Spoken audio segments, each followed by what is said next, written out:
ഏതാ ദുഷ്ടിച്ച പ്രേതങ്ങളോ ആത്മാക്കളോ വല്ലതും അവിടെ നിൽപ്പുണ്ടെങ്കിൽ അവരെ ആവാഹിക്കാനും പറ്റും. അപ്പം അവരെ ആവാഹിച്ചാൽ നമ്മൾ എവിടെയെങ്കിലുമൊക്കെ കൊണ്ട് ഇരുത്തുകയോ കളയുകയോ ചെയ്യണം, ഒഴിവാക്കുകയോ ചെയ്യണം. അപ്പോൾ അങ്ങനെ വീട്ടിൽ നിന്ന് ഹോമം ചെയ്ത് നമ്മൾ ആവാഹിച്ചെടുക്കുന്നുണ്ടെങ്കിൽ അവരെ ഇരുത്താൻ വേണ്ടി ഈ കടമറ്റം പോലുള്ള സ്ഥലങ്ങളോ അല്ലെങ്കിൽ ഈ കാഞ്ഞിരമറ്റം, വള്ളിയാങ്കാവ്, കൊടുങ്ങല്ലൂർ, പറയങ്കാവ് അങ്ങനെയുള്ള ഒരുപാട് സ്ഥലങ്ങളുണ്ട്. അപ്പം അതെവിടെയാണോ അവർക്ക് ഇരിക്കാൻ താല്പര്യം, അല്ലെ എവിടെയാണോ അവർ ബന്ധനത്തിലാകുന്നത് അവിടെ കൊണ്ട് ബന്ധിക്കണ്ടാണെങ്കിൽ ബന്ധിക്കും, തറയ്ക്കേണ്ടതാണെങ്കിൽ തറയ്ക്കും, ഇരുത്തേണ്ടതാണെങ്കിൽ ഇരുത്തും.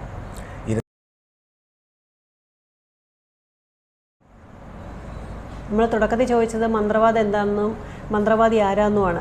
അപ്പോൾ താങ്കളൊരു മന്ത്രവാദി എന്ന നിലയ്ക്ക് ഏതൊക്കെ വിധത്തിലുള്ള മന്ത്രവാദം ഉണ്ട്, അല്ലെങ്കിൽ എങ്ങനെയൊക്കെയാണ് ചെയ്യുന്നത്? ഇതിനെപ്പറ്റി പറയുവാണെങ്കിൽ മാഡം, നമുക്ക് മന്ത്രവാദം എന്ന് പറയുന്നത്, അല്ലെങ്കിൽ കൂടോത്രം എന്ന് പറയുന്നത് 6 രീതിയിലാണുള്ളത്.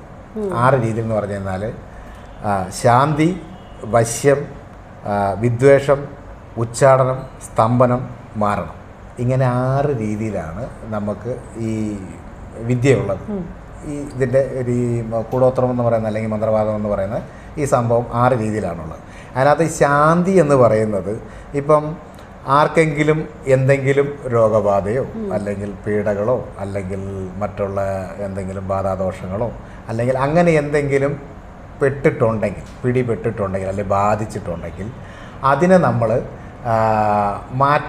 മാറ്റിയെടുക്കുന്ന ഒരു രീതിനെയാണ്, അല്ലെങ്കിൽ അതിനൊരു മോക്ഷം ലഭിക്കുന്ന ഒരു ക്രിയേനെയാണ് ശാന്തി എന്ന് പറയുന്നത്. അയാൾക്ക് ശാന്തി കൊടുക്കുക അല്ലെങ്കിൽ സമാധാനം കൊടുക്കുക, അയാളുടെ പ്രശ്നത്തിൽ നിന്ന് അയാൾക്ക് മോക്ഷം കൊടുക്കുക. ഇതാണ് ശാന്തികർമ്മം എന്ന് പറയുന്നത്.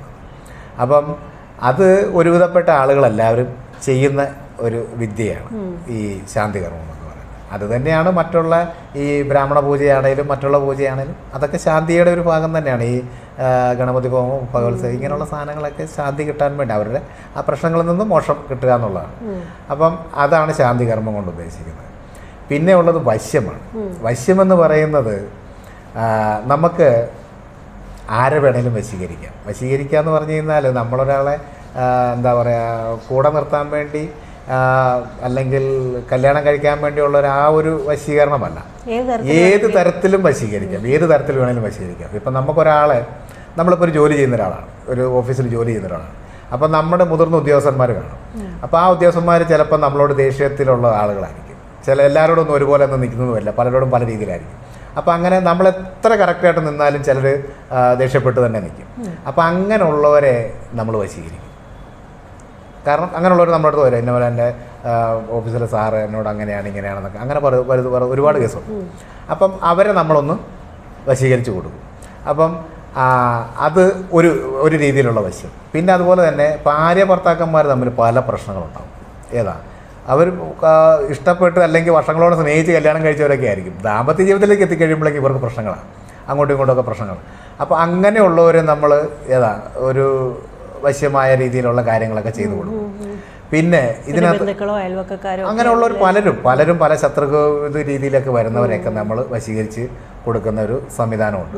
അപ്പം പിന്നെ ഉള്ളതെന്ന് പറഞ്ഞു കഴിഞ്ഞാൽ ഈ രാജവശ്യം എന്നൊരു പറഞ്ഞ വശ്യമുണ്ട്. അതൊന്നും ഇന്നത്തെ കാലത്തുള്ളതല്ല, അന്ന് രാജാക്കന്മാരുടെ കാലത്തുള്ളതാണ്. ഇതൊന്നും ഇന്നലെയൊന്നും കണ്ടുപിടിച്ചതൊന്നുമല്ല, എന്നോ കണ്ടുപിടിച്ചതാണ്. അപ്പം രാജവശ്യം എന്ന് പറഞ്ഞു കഴിഞ്ഞാൽ നമ്മുടെ രാജ്യം ഭരിക്കുന്ന രാജാവിനെ വരെ നമുക്ക് വശീകരിക്കാൻ പറ്റും. മനസ്സിലായില്ലേ? അപ്പം നമ്മളോട് അവർക്ക് ദേഷ്യമാണെങ്കിൽ നമ്മൾ പറയുന്നത് വരെ രാജാവ് അംഗീകരിക്കും എന്നുള്ളതാണ്. കുഴപ്പമില്ല, അവൻ പറഞ്ഞത് കുഴപ്പമില്ല, പുള്ളി പറഞ്ഞ പോലെ ചെയ്യാം, അല്ലെങ്കിൽ അങ്ങനെ വരെ വശീകരിക്കാൻ പറ്റുന്നൊരു സംഭവമാണ് വശീകരണം എന്ന് പറയുന്നത്. ഈ വശീകരണം ചെയ്യുന്നത് മുഴുവൻ നമ്മൾ എന്തെങ്കിലും ഒരു ആഹാര സാധനത്തിലോ മധുരപലഹാരത്തിലൊക്കെ ആയിരിക്കും കൂടുതലും ചെയ്യുന്നത്. ആഹാര സാധനത്തിലോ അതല്ല ഭസ്മത്തിനകത്തോ അതല്ല പല രീതിയിലുള്ള മരുന്നുകളുണ്ട്, വശ്യമാകുന്ന രീതിയിലുള്ള മരുന്നുകളുണ്ട്. മരുന്നുകൾ കൂട്ടി അരച്ച് മഷി പോലെ ഉണ്ടാക്കിയിട്ട് ആ മഷി നമ്മൾ ആഹാരപദാർത്ഥങ്ങളിൽ തേച്ച് കൊടുക്കുകയോ അതല്ലെങ്കിൽ നമ്മൾ വെള്ളത്തിൽ വല്ല പാനീയങ്ങളൊക്കെ അല്ല ജ്യൂസ് പോലുള്ള സാധനത്തിനകത്തൊക്കെ കലക്കി കൊടുക്കുകയൊക്കെ ചെയ്ത് കഴിഞ്ഞാൽ വശ്യമാകും. അങ്ങനെയുള്ള ഒരുപാട് മരുന്നുകളുണ്ട്. അപ്പം അതിനെ നമ്മളൊരു മഷി പോലെ ഉണ്ടാക്കിയെടുക്കുക. അങ്ങനെ ഉണ്ടാക്കിയെടുത്തിട്ട് പല മരുന്നുകൾ കൂട്ടിച്ചേർത്തൊരു മഷി പോലെ ഉണ്ടാക്കിയെടുത്ത് അത് അങ്ങനെയുള്ള വശ്യമുണ്ട്. പിന്നെ ഒരു വശ്യം എന്ന് പറഞ്ഞു കഴിഞ്ഞാൽ നമുക്ക് തിലകം തൊടുക എന്ന് പറഞ്ഞത്. അതിനകത്ത് ഈ വെള്ളരിക്കും ഗോരോചനവും പിന്നെ മറ്റൊരു മരുന്നും, അത് ഞാൻ അങ്ങനെ പറയുന്നില്ല. അപ്പം മറ്റൊരു മരുന്നും കൂടെ കൂട്ടിച്ചേർത്ത് ഉരച്ച് തിലകം തൊട്ടാൽ വശ്യമാണ്, ലോകവശ്യമാണ്. രാജവശ്യം കഴിഞ്ഞാൽ ലോകവശ്യം. അതായത് അദ്ദേഹത്തിന് ഇഷ്ടപ്പെടാത്തവരാരും കാണില്ല. അയാൾ എവിടെ പോയാലും ഒരു പരിചയമില്ലാത്തവരും പുള്ളിയെ കാണുമ്പോഴത്തേനും അദ്ദേഹത്തെ കാണുമ്പോൾ ഒരു ഇഷ്ടം തോന്നും, എല്ലാവർക്കും തോന്നും. അതാണ് ലോകവശ്യം. അങ്ങനെയുള്ള ചില തിലകങ്ങളുണ്ട്, ഒരുപാട് സാധനങ്ങൾ, മുഖത്ത് തേക്കുന്ന സാധനങ്ങളുണ്ട്, കണ്ണെഴുതുന്ന സാധനങ്ങൾ, മയ്യെന്ന് പറയുന്ന തമിഴ് പദമാണ്, മയ്യെന്നാണ് പറയുന്നത് ഈ മഷിയിൽ, കൺമഷി. അങ്ങനെയുള്ള മഷികളുണ്ട്, ചില കൂട്ടുമഷികൾ നമ്മൾ കൺമഷി പോലെ ഉണ്ടാക്കിയെടുത്ത് കണ്ണെഴുതിയാൽ നമ്മൾ എല്ലാവർക്കും കണ്ടു കഴിഞ്ഞാൽ ഇഷ്ടം തോന്നും, വശ്യം വരും. അങ്ങനെ ഇതാണ് ഈ വശ്യത്തിൻ്റെ ഒരു ഭാഗം. പിന്നെ ഉള്ളതെന്ന് പറഞ്ഞു കഴിഞ്ഞാൽ വിദ്വേഷമാണ്. വിദ്വേഷം എന്ന് പറഞ്ഞു കഴിഞ്ഞാൽ കൂടി ചേർന്ന് ഇരിക്കുന്ന, അതായത് ഭയങ്കര സ്നേഹമായിട്ടിരിക്കുന്ന കൂട്ടുകാർ തമ്മിൽ, അല്ലെങ്കിൽ വീട്ടുകാർ തമ്മിൽ, കുടുംബങ്ങൾ തമ്മിൽ, അല്ലെങ്കിൽ സുഹൃത്തുക്കൾ തമ്മിൽ, ആരും ഒരു വിദ്യാർത്ഥിയും അധ്യാപകനും തമ്മിൽ, അങ്ങനെ ആര് തമ്മിൽ വേണമെങ്കിലും വിദ്വേഷം ഉണ്ടാക്കാം. അയൽവക്കംകാർ തമ്മിൽ വിദ്വേഷം എന്ന് പറഞ്ഞു കഴിഞ്ഞാൽ തല്ലിപ്പിരിയുക എന്നുള്ളതാണ്, വഴക്കുണ്ടാകുക. അതായത് ഇവർ തമ്മിൽ സ്വരച്ചേർച്ചയില്ല, എന്തെങ്കിലും കാര്യങ്ങൾ പറഞ്ഞ് ഭയങ്കര അടുത്തിരിക്കുന്നവരായിരിക്കും, വർഷങ്ങളായിട്ട് കൂടെ ഇരിക്കുന്ന അപ്പനും മകനും തമ്മിൽ, അമ്മയും മകളും തമ്മിൽ, അമ്മയും മരുമകളും തമ്മിൽ, അങ്ങനെ പല രീതിയിൽ വിദ്വേഷം ഉണ്ടാക്കാൻ പറ്റും. അപ്പം ഇതാണ് വിദ്വേഷം എന്ന് പറയുന്നത്. വിദ്വേഷം എന്ന് പറയുന്നത് നമ്മൾ തല്ലിപ്പിരിച്ച് കളയുക എന്നുള്ളതാണ് വിദ്വേഷം എന്ന് ഉദ്ദേശിക്കുന്നത്. അപ്പം ഇതാണ് അതിൻ്റെ ഒരു മൂന്നാമത്തെ ഭാഗം എന്ന് പറയുന്നത്. പിന്നെ ഉള്ളതെന്ന് പറഞ്ഞാൽ ഉച്ചാരണമാണ്. ഉച്ചാരണം എന്ന് പറയുന്നത് നാട് കടത്തുക എന്നുള്ളതാണ്. നാട് കടത്തുക അല്ലെങ്കിൽ ഓടിച്ചു വിടുക, ഇങ്ങനെയുള്ള അതാണ്. ഇതൊക്കെ അതും രാജാക്കന്മാരുടെ കാലത്തുള്ളതാണ്, ഈ നാട് കടത്തുക എന്ന് പറയുന്നത്. അതായത് അന്നത്തെ കാലത്ത് നാട്ടുകാർക്കും വീട്ടുകാർക്കും കൂട്ടുകാർക്കും ആർക്കും ഉപകാരമില്ല, നാടിനും ഉപകാരമില്ലാതെ അവന് പോലും ഉപകാരമില്ലാത്ത കുറേ ആളുകളുണ്ടായിരുന്നു. എന്തെങ്കിലുമൊക്കെ കൊള്ളരായ്മകൾ കാണിച്ചുകൊണ്ടേ ഇരിക്കത്തുള്ളൂ, നാട്ടിൽ ചീത്ത പ്രവർത്തികൾ ചെയ്തുകൊണ്ടേ ഇരിക്കുന്നുള്ളായിരുന്നുള്ളൂ. അങ്ങനെയുള്ള ആളുകളെയൊക്കെ അന്നത്തെ കാലത്ത് നാട് കടത്താൻ വേണ്ടി ചെയ്തുകൊണ്ടിരുന്നതാണ് ഈ ഉച്ചാരണം എന്ന് പറയുന്ന സാധനം, നാട് കടത്താൻ വേണ്ടി. അപ്പോൾ നാട്ടിൽ നിന്ന് ഓടിച്ചു വിടുക എന്നുള്ളത്. അങ്ങനെ ഓടിച്ചു വിടുന്ന കർമ്മം ചെയ്ത് അങ്ങനെ ഓടിച്ചു വിട്ടാൽ ഇയാൾ ഒരു നാട്ടിൽ നിൽക്കില്ല. ഇന്നിപ്പം ഇവിടുന്ന് പോയി കൊല്ലത്ത് നിന്ന് 2 ദിവസം കഴിയുമ്പോഴത്തേന് അടുത്ത നാട്ടിലോട്ട് പോയി ഒരു സ്ഥലത്ത് നിൽക്കാൻ പറ്റില്ല, ഇയാളിങ്ങനെ ഓടിക്കൊണ്ടേയിരിക്കും. ഇതാണ് ഉച്ചാരണം എന്ന് പറയുന്ന സാധനം. ഇനി ഉച്ചാരണം എന്ന് പറയുന്ന സാധനം അതുമാത്രമല്ല, നമുക്കൊരു ബാധയെ ഉച്ചാരണം ചെയ്യാം, ഒരു ബാധനെ നമുക്ക് ഒഴിപ്പിക്കാന്ന് പറയും, അതും ഉച്ചാരണം തന്നെയാണ്. അപ്പം അങ്ങനെയും നമുക്ക് ഉച്ചാരണം ചെയ്യുന്ന രീതികൾ, ക്രിയകൾ ഇതിനകത്തുണ്ട്. പിന്നെ ഉള്ളതെന്ന് പറഞ്ഞു കഴിഞ്ഞാൽ സ്തംഭനമാണ്. സ്തംഭനം എന്ന് പറഞ്ഞു കഴിഞ്ഞാൽ ഈ അന്നത്തെ കാലത്ത്, അതായത് രാജാക്കന്മാരുടെയൊക്കെ കാലത്ത് സ്തംഭനം എന്ന് പറഞ്ഞു കഴിഞ്ഞാൽ സേനാസ്തംഭനം എന്ന് പറയുന്ന സ്തംഭനമുണ്ട്. സേനാസ്തംഭനം അതായത് ഒരു രാജ്യത്തെ സേന മൊത്തം നമ്മളോട് യുദ്ധം ചെയ്യാൻ വേണ്ടി വരുമ്പോഴത്തേനും അവരെ സ്തംഭിപ്പിച്ച് നിർത്തുന്ന ഒരു സംവിധാനമൊക്കെ ഉണ്ടായിരുന്നു. ആ സേനയെ മൊത്തം അവർക്ക് എങ്ങോട്ടാണ് പോകേണ്ടത്, എന്താ ചെയ്യേണ്ടതെന്ന് അറിയാൻ മേലാത്ത രീതിയിൽ സ്തംഭിപ്പിക്കുന്ന കാര്യങ്ങളൊക്കെ ഉണ്ട്. ഇതും മരുന്നുകളുടെ കൂട്ടുകൊണ്ടുമാണ്, മരുന്നുകളുടെ കൂട്ടുകൊണ്ടും മന്ത്രവാദം കൊണ്ടും കൂടി ചെയ്യുന്നതാണ്.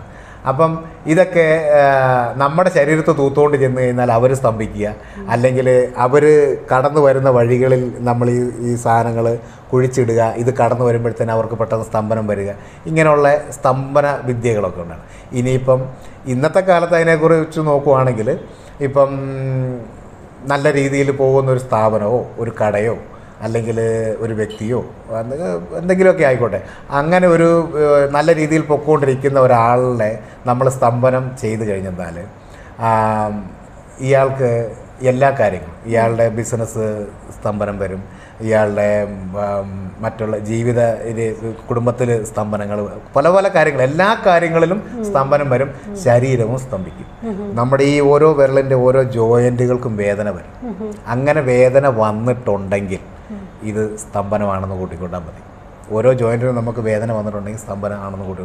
നമ്മൾ എവിടെയെങ്കിലും ഒരിടത്ത് ഇരിക്കാനേ തോന്നത്തുള്ളൂ, നമുക്ക് നടക്കാൻ തോന്നത്തില്ല, ഒന്നും ചെയ്യാൻ തോന്നത്തില്ല, എപ്പോഴും കിടക്കണമെന്ന് തോന്നും, അല്ലെങ്കിൽ എവിടെയെങ്കിലും കുത്തിപ്പിടിച്ചിരുന്ന് കഴിഞ്ഞാൽ വയ്യാണ്ട് അങ്ങനെ ഇരിക്കുന്ന പോലെ അങ്ങ് ഇരിക്കും. ഇതാണ് സ്തംഭനത്തിൻ്റെ ഒരു പ്രത്യേകത. അപ്പം നമുക്കൊരാളിലും ചെയ്യാൻ പറ്റും. അതുപോലെ തന്നെ അഗ്നിസ്തംഭനമുണ്ട്. അഗ്നിസ്തംഭനം ചെയ്തിട്ട് നമുക്ക് തീക്കട്ട വരാൻ പറ്റും. ഇരുമ്പ് പഴുപ്പിച്ച് ഇരുമ്പൊക്കെ നമുക്ക് കൈകൊണ്ട് എടുക്കാൻ പറ്റും. അതാണ് അഗ്നിസ്തംഭനം എന്ന് പറയുന്നത്. അതുപോലെ ജലസ്തംഭനമുണ്ട്.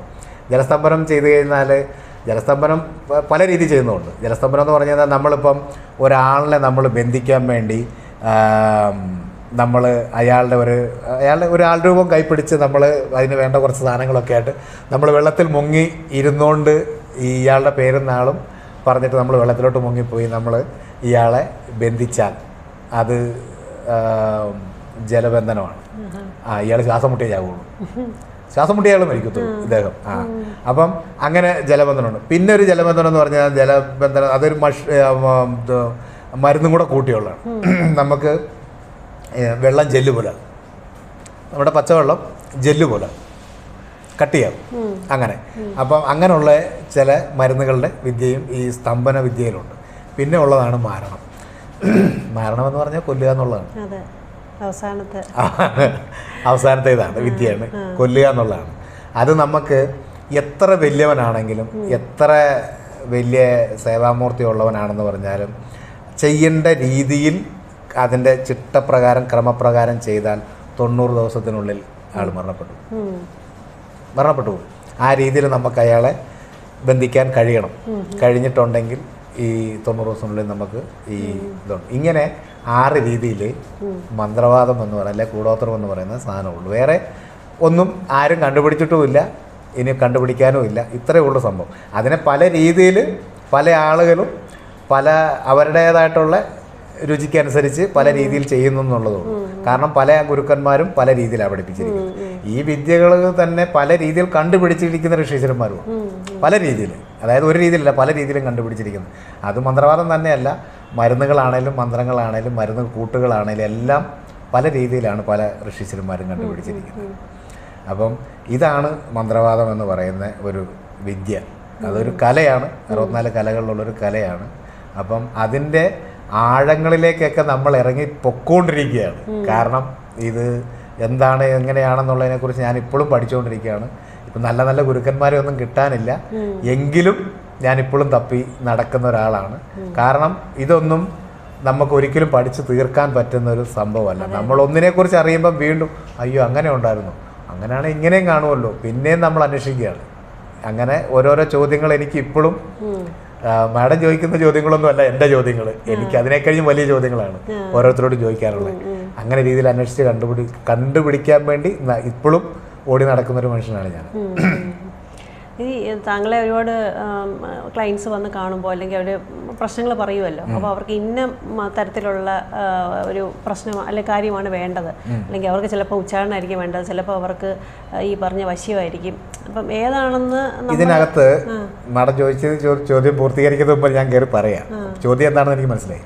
ഇതിനകത്ത് ഈ പറയുന്ന ഉച്ചാരണവും ചെയ്യാൻ വേണ്ടി എൻ്റെ അടുത്ത് വന്നു കഴിഞ്ഞാൽ ഒരാളുടെ ഉച്ചാരണം ചെയ്യാനാണെങ്കിൽ ഞാൻ ചെയ്യില്ല എന്ന് പറഞ്ഞു കഴിഞ്ഞാൽ, ഇനി അങ്ങനെ ചെയ്യണമെന്നുണ്ടെങ്കിൽ അത് വ്യക്തമായിട്ട് ഞാൻ അന്വേഷിച്ചിട്ട് ചെയ്യൂ. കാരണം കുടുംബത്തിൽ നിന്ന് ഒരാളെ ഓടിച്ചു വിടാനുള്ള പണി ഞാൻ ചെയ്യത്തില്ല. ഇനി മറ്റാരെങ്കിലും എന്തെങ്കിലും രീതിയിൽ അവർക്ക് ബന്ധം കൂടിയിട്ട് അവർക്ക് ബുദ്ധിമുട്ടായിട്ട് നിൽക്കുവാണെങ്കിൽ അവരെ നമ്മൾ ഉച്ചാരണം ചെയ്യും. മറ്റുള്ള ആരെങ്കിലും ഇവരെ ബുദ്ധിമുട്ടിപ്പിക്കുന്ന രീതിയിൽ ഇവരെ ശല്യം ചെയ്തുകൊണ്ടിരിക്കുകയാണെങ്കിൽ അയാളെ ഓടിച്ചു വിടാനുള്ള പണി നമ്മൾ ചെയ്യും. അതേ ചെയ്തോളൂ. കാരണം നമ്മൾ അതിനെക്കുറിച്ച് പഠിച്ചിട്ടേ ചെയ്യത്തുള്ളൂ. അല്ലാതെ ചുമ്മാ ഒരാൾ വന്നേച്ച് എനിക്ക് ഇന്നാളെ ഓടിച്ച് വിടണം, അല്ല എൻ്റെ കെട്ടിയവരെ പറഞ്ഞുകൊണ്ട് എൻ്റെ മകനെ എൻ്റെ കയ്യിൽ നിന്ന് മാറ്റി തരണം എന്നൊക്കെ പറഞ്ഞുകൊണ്ടൊക്കെ വന്നു കഴിഞ്ഞാലൊന്നും അങ്ങനെ ഒന്നും ചെയ്യില്ല നമ്മൾ. പിന്നെ അതുപോലെ തന്നെ ഈ സ്തംഭനം എന്ന് പറഞ്ഞു കഴിഞ്ഞാൽ അതുപോലെ തന്നെ ഉച്ചാരണത്തിൻ്റെ കാര്യം ഒന്നുകൂടെ പറയാം. ഉച്ചാരണം ചെയ്യുന്ന വല്ല ഉച്ചാരണം ചെയ്യാനാണെങ്കിൽ ഞാൻ ചെയ്യും. അവരുടെ കൂടെ എന്തെങ്കിലും ബാധാദോഷം ഉണ്ടെങ്കിൽ ആ ബാധയെ ഉച്ചാരണം ചെയ്യാനാണെങ്കിൽ ഞാൻ ചെയ്യും, അല്ലാതെ ഉച്ചാരണം ചെയ്യില്ല. പിന്നെ അതുപോലെ സ്തംഭനമാണെങ്കിൽ പോലും നമ്മൾ ആർക്കും ഒരു സ്തംഭനം നമ്മൾ ചെയ്യില്ല. കാരണം അത് ഇപ്പം ഞാൻ പറഞ്ഞില്ല, ഓഫീസോ അല്ലെങ്കിൽ ഒരു ജോലിക്കാരനോ അങ്ങനെയൊക്കെ ആണെങ്കിൽ ഞാൻ സ്തംഭിപ്പിക്കാൻ പറ്റുമെന്ന് പറഞ്ഞു. അയാളുടെ എല്ലാ മേഖലയും സ്തംഭിച്ചു പോകും, സർവ്വ മേഖലയും സ്തംഭിച്ചു പോകും. അങ്ങനെ ഒരു കാര്യം ഞാനിതുവരെ ചെയ്തിട്ടില്ല, ചെയ്യത്തുമില്ല. മാരണമാണെങ്കിൽ ഇന്നുവരെ ചെയ്യത്തില്ല. അങ്ങനെ ചെയ്യേണ്ട കാര്യങ്ങളല്ല. കാരണം ഇതൊക്കെ പഠിച്ചു വെച്ചിട്ടുണ്ടെന്നുള്ളതല്ലാതെ നമുക്ക് ഇനിയിപ്പം എനിക്ക് ബുദ്ധിമുട്ടായിട്ട് വരുന്നൊരു കാര്യമുണ്ട്. ഇപ്പം എനിക്ക് ഭയങ്കരമായിട്ട് എനിക്ക് ബുദ്ധിമുട്ടാവുകയാണ്, അല്ലെങ്കിൽ എൻ്റെ ജീവിതത്തിൽ അവൻ പ്രശ്നക്കാരനാണെന്ന് തോന്നിക്കഴിഞ്ഞാൽ ചിലപ്പോൾ ഞാൻ എന്തെങ്കിലുമൊക്കെ ചെയ്തെന്ന് വരും. അത് എനിക്ക് വേണ്ടി എനിക്ക് എൻ്റെ ജീവിതത്തിൽ എനിക്കൊരു പ്രശ്നം തോന്നിക്കഴിഞ്ഞാൽ ഞാൻ ചെയ്യുന്നുള്ളതല്ലാണ്ട് മറ്റുള്ളവർക്ക് വേണ്ടി ഞാനിങ്ങനെ എത്ര കോടി രൂപ കിട്ടിയെന്ന് പറഞ്ഞാലും ഞാൻ ചെയ്യില്ല, അങ്ങനെയുള്ള കാര്യം ചെയ്യില്ല. ചെയ്യുന്നത് കൂടുതലും ശാന്തിയാണ്. അവർക്ക് എന്തെങ്കിലും പ്രശ്നങ്ങൾ ബാധിച്ചിട്ടുണ്ടോ, ആ പ്രശ്നത്തിന് തീർത്തു കൊടുക്കാൻ ഞാൻ തയ്യാറാണ്. അത് എന്ത് റിസ്ക് എടുത്ത് ഞാൻ തീർത്തു കൊടുക്കാൻ തയ്യാറാണ്. കാരണം അവർ ആ പ്രശ്നത്തിൽ നിന്ന് ഒഴിവായെങ്കിൽ മാത്രമേ അവർക്ക് അവരുടെ ജീവിതം മുന്നോട്ട് നയിക്കാൻ പറ്റത്തുള്ളൂ. അങ്ങനെ ഒരു അവസ്ഥയിൽ വരുന്നവരാണെങ്കിൽ അവർക്ക് വേണ്ടി അങ്ങനെയുള്ള കാര്യങ്ങൾ ചെയ്തു കൊടുക്കുക എന്നുള്ളതല്ലാതെ അവർക്ക് ബാധിച്ചിരിക്കുന്ന പ്രശ്നം എന്താണോ അതിനെ മാറ്റി വിടുക. അതുപോലെ തന്നെ ഇപ്പം തല്ലിപ്പിരിഞ്ഞ് നിൽക്കുന്ന കേസുകെട്ടൊക്കെ ആണെങ്കിൽ നമ്മൾ വശം ഉപയോഗിക്കുന്നു. അതാ ഇപ്പം ചുമ്മാ വന്നേച്ച് ഒരാൾ വരിക, വന്നേച്ച് പറയാ എനിക്ക് കല്യാണം കഴിച്ച് പിള്ളേരൊക്കെ ഉള്ള ഒരാളായിരിക്കും, വന്നേച്ച് പറയാം എനിക്ക് ഇന്ന പോലെ പെണ്ണിനെ ഇഷ്ടമാണ്, അതുകൊണ്ട് എനിക്ക് ആ പെണ്ണിനെ ഒന്ന് റെഡിയാക്കി തരണം എന്നും പറഞ്ഞുകൊണ്ട് വന്നാലും ഞാൻ ഏക്കത്തില്ല. കാരണം ഓൾറെഡി ഇയാൾക്കൊരു ഭാര്യയുണ്ട്, കുഞ്ഞുങ്ങളും ഉണ്ട്. പിന്നെ നമ്മൾ വേറെണ്ണത്തിനും കൂടെ വലിച്ച് നമ്മൾ അപ്പം അതൊക്കെ ഒരു കുടുംബജീവിതം തകർന്നു പോകുന്ന കാര്യങ്ങളാണ്. അപ്പം അങ്ങനെയുള്ള കാര്യങ്ങളൊന്നും ഞാൻ ചെയ്യില്ല, അങ്ങനെയുള്ള വശമൊന്നും ചെയ്യില്ല. അതേസമയം ഒരു കുടുംബം രണ്ടായിട്ട് പിരിഞ്ഞ് നിൽക്കുകയാണ്, എത്ര വർഷമായെന്ന് പറഞ്ഞാലും കൂട്ടിച്ചേർത്ത് കൊടുക്കും, അതിനുള്ള വശം നമ്മൾ ചെയ്യും. അപ്പം അങ്ങനെയുള്ള കാര്യങ്ങളൊക്കെ ചെയ്തോളൂ. പിന്നെ അതുപോലെ വല്ല ജോലിക്ക് വേണ്ടിയുള്ള കാര്യങ്ങളോ അങ്ങനെയുള്ള ചെറിയ ചെറിയ കാര്യങ്ങൾ, ഓഫീസിൽ എന്തെങ്കിലും പ്രശ്നങ്ങളൊക്കെ ഉണ്ടെങ്കിൽ അതൊക്കെ നമ്മൾ ചെയ്യും. അതിപ്പം വിദേശത്തേക്ക് വരെ ഞാൻ ചെയ്തു കൊടുത്തു, വിദേശത്തേക്ക് വരെ നമ്മൾ ചെയ്തു കൊടുത്തിട്ടുണ്ട്. അപ്പം അങ്ങനെയുള്ള കാര്യങ്ങളൊക്കെ അല്ലാണ്ട് പിന്നെ ശാന്തിയാണ് എൻ്റെ മെയിൻ. അവർക്ക് ബാധിച്ചിരിക്കുന്ന എന്തോ, അത് രോഗമാണേലും ബാധയാണേലും ദുരിതമാണേലും ദുഃഖമാണേലും അതിനെ മാറ്റി കൊടുക്കുക, അതിനൊരു ശാന്തി വരുത്തുക. ഇതാണ് ഞാൻ മെയിനായിട്ട് ചെയ്യുന്ന കാര്യം. അങ്ങനെയുള്ള ആളുകൾ എന്നെ സമീപിച്ചാൽ മതി. അല്ലാതെ പെണ്ണിനെ റെഡിയാക്കി തരാം, ആണ് റെഡിയാക്കി തരാം എന്നൊക്കെ ചോദിച്ചുകൊണ്ട് വന്നു കഴിഞ്ഞാൽ നമുക്ക് പറ്റത്തില്ല. കാരണം അങ്ങനെയുള്ള നമുക്കതൊന്നും പറ്റത്തില്ല, അങ്ങനെയുള്ള കേസൊന്നും ചെയ്യത്തില്ല. ഇതാണ് നമ്മൾ ചെയ്തുകൊണ്ടിരിക്കുന്നത് ഇപ്പം നിലവിൽ. അപ്പോൾ അങ്ങനെ ആരും നമ്മളെ സമീപിച്ചാലും നമുക്ക് ചെയ്യാനുള്ളത് ഇതാണ്. ഏതാ നല്ല രീതിയിലുള്ള കാര്യങ്ങളൊക്കെ ആണെങ്കിൽ നമ്മൾ കൂട്ടു നിൽക്കും. അതിപ്പം അതുപോലെ നിവൃത്തി കെട്ടവരാണ് നമ്മുടെ അടുത്ത് വരുന്നതെങ്കിൽ എൻ്റെ കയ്യിൽ നിന്ന് പൈസ മുടക്കിയാണ് ഓരോരുത്തർക്ക് കർമ്മം ചെയ്തു കൊടുത്തിട്ടുണ്ട്. ഒരു നിവൃത്തിയില്ലാതൊക്കെ വന്നിട്ട് എൻ്റെ കയ്യിൽ നിന്ന് പൈസ മുടക്കാൻ കർമ്മം ചെയ്തിട്ടുണ്ട്. പക്ഷേ ഇപ്പം നമുക്ക് അതൊന്നും പറ്റില്ല. കാരണം ഇപ്പോൾ സാധനങ്ങൾക്കൊക്കെ വില കൂടി. പൂജകളൊക്കെ ചെയ്യണമെങ്കിൽ അതുപോലെ സാധനങ്ങൾ മേടിച്ചാൽ തന്നെ നമുക്ക് ചെയ്യാൻ പറ്റുള്ളൂ. കാരണം അല്ലാതെ നമ്മളിങ്ങനെ പൂവാരി എറിഞ്ഞ് വെച്ച് ആ പൊക്കോ കാര്യങ്ങളൊക്കെ നടന്നെന്ന് പറയണം, അങ്ങനെയൊന്നും നമുക്ക് ചെയ്യാൻ എനിക്കറിയില്ല. നമ്മൾ അത്രയ്ക്കും വലിയ ദിവ്യനൊന്നും അല്ല. ഞാൻ പറഞ്ഞത് ഇതാണ് എൻ്റെ രീതിയിലുള്ള പൂജകൾ എന്ന് പറഞ്ഞാൽ നമ്മൾ പൂജ വെച്ച് അവരെ വിളിച്ചു വരുത്തി അവരെ പ്രീതിപ്പെടുത്തി ഇവരുടെ കാര്യം അവരോട് പറയും, ചെയ്തു കൊടുക്കുക. അങ്ങനെയാണ് എൻ്റെ എല്ലാ കേസും 90 ദിവസത്തിനുള്ളിൽ അവരുടെ കാര്യം നടക്കും. അങ്ങനെയാണ് നമ്മൾ ഇതുവരെ ചെയ്തിട്ടുള്ളത്. പറ്റുന്ന കേസ് ഏക്കത്തുള്ളൂ, പറ്റത്തില്ലാത്ത നമ്മൾ വിട്ടേക്കും. കാരണം പറ്റത്തില്ലാത്ത നമുക്ക് കണക്ക് കിട്ടും. അങ്ങനെ കണക്കിൽ വന്നു കഴിഞ്ഞാൽ പിന്നെ നമ്മൾ അതെ തൊടാൻ നിൽക്കുന്നില്ല. കാരണം നാണക്കേടുണ്ടാവും. അങ്ങനെ സംഭവിച്ചിട്ടുണ്ട്. പൂജകൾ ചെയ്യുന്നത് അവരുടെ സ്ഥലത്ത് പോയിട്ടാണ് ചെയ്യുന്നത് അല്ലേ കൂടുതലും? അവരുടെ വീടുകളിൽ ചെയ്യേണ്ട കാര്യങ്ങളാണെങ്കിൽ വീടുകളിൽ ചെയ്യും. അതുകൂടാതെ മറ്റുള്ള സ്ഥലങ്ങളിൽ പോയി ചെയ്യേണ്ടതാണെങ്കിൽ അങ്ങനെ ചെയ്യും. ഒരു സ്ഥലം കൊണ്ട് തന്നെ തീർന്നെന്ന് വരില്ല അവരുടെ പ്രശ്നം. മനസ്സിലായി? ഒരു സ്ഥലം കൊണ്ട് തന്നെ തീർന്നെന്ന് വരില്ല. അത് മിക്കവരുടെ പ്രശ്നം അങ്ങനെ തീർന്നെന്ന് വരില്ല. നമുക്കിപ്പം ഒരു ഹോമം കൊണ്ട് നമുക്ക് എല്ലാ കാര്യങ്ങളും റെഡിയായി എന്ന് പറയാൻ പറ്റില്ല. ഒരു ഹോമത്തെങ്കിൽ നമുക്ക് അത്യാവശ്യം അവിടെ നിൽക്കുന്ന നെഗറ്റീവ് എനർജിയും ഓടിക്കാൻ പറ്റും. അവിടെ ഒരു ആവാഹനവും നടക്കും. ഏതാ ദുഷ്ടിച്ച പ്രേതങ്ങളോ ആത്മാക്കളോ വല്ലതും അവിടെ നിൽപ്പുണ്ടെങ്കിൽ അവരെ ആവാഹിക്കാനും പറ്റും. അപ്പം അവരെ ആവാഹിച്ചാൽ നമ്മളെവിടെയെങ്കിലുമൊക്കെ കൊണ്ട് ഇരുത്തുകയോ കളയുകയോ ചെയ്യണം, ഒഴിവാക്കുകയോ ചെയ്യണം. അപ്പോൾ അങ്ങനെ വീട്ടിൽ നിന്ന് ഹോമം ചെയ്ത് നമ്മൾ ആവാഹിച്ചെടുക്കുന്നുണ്ടെങ്കിൽ അവരെ ഇരുത്താൻ വേണ്ടി ഈ കടമറ്റം പോലുള്ള സ്ഥലങ്ങളോ അല്ലെങ്കിൽ ഈ കാഞ്ഞിരമറ്റം, വള്ളിയാങ്കാവ്, കൊടുങ്ങല്ലൂർ, പറയങ്കാവ് അങ്ങനെയുള്ള ഒരുപാട് സ്ഥലങ്ങളുണ്ട്. അപ്പം അതെവിടെയാണോ അവർക്ക് ഇരിക്കാൻ താല്പര്യം, അല്ലെ എവിടെയാണോ അവർ ബന്ധനത്തിലാകുന്നത് അവിടെ കൊണ്ട് ബന്ധിക്കണ്ടാണെങ്കിൽ ബന്ധിക്കും, തറയ്ക്കേണ്ടതാണെങ്കിൽ തറയ്ക്കും, ഇരുത്തേണ്ടതാണെങ്കിൽ ഇരുത്തും. ഇരുത്തേണ്ടതിനെ നമ്മൾ തറയ്ക്കാൻ പാടില്ല, ഇരുത്തേണ്ടതിനെ നമ്മൾ ഇരുത്തുക തന്നെ ചെയ്യണം. പ്രീതിപ്പെടുത്തി ഇതുപോലെ തന്നെ കർമ്മങ്ങൾ കൊടുത്ത് തന്നെ നമ്മൾ അവതാ പറഞ്ഞ് ഇരുത്തുക തന്നെ ചെയ്യണം. അങ്ങനെയാണ് നമ്മൾ ഇങ്ങനെയുള്ള ബാധകളെയൊക്കെ നമ്മൾ ഒഴിവാക്കുന്നത്. അങ്ങനെ തന്നെ വേണം ഒഴിവാക്കാൻ.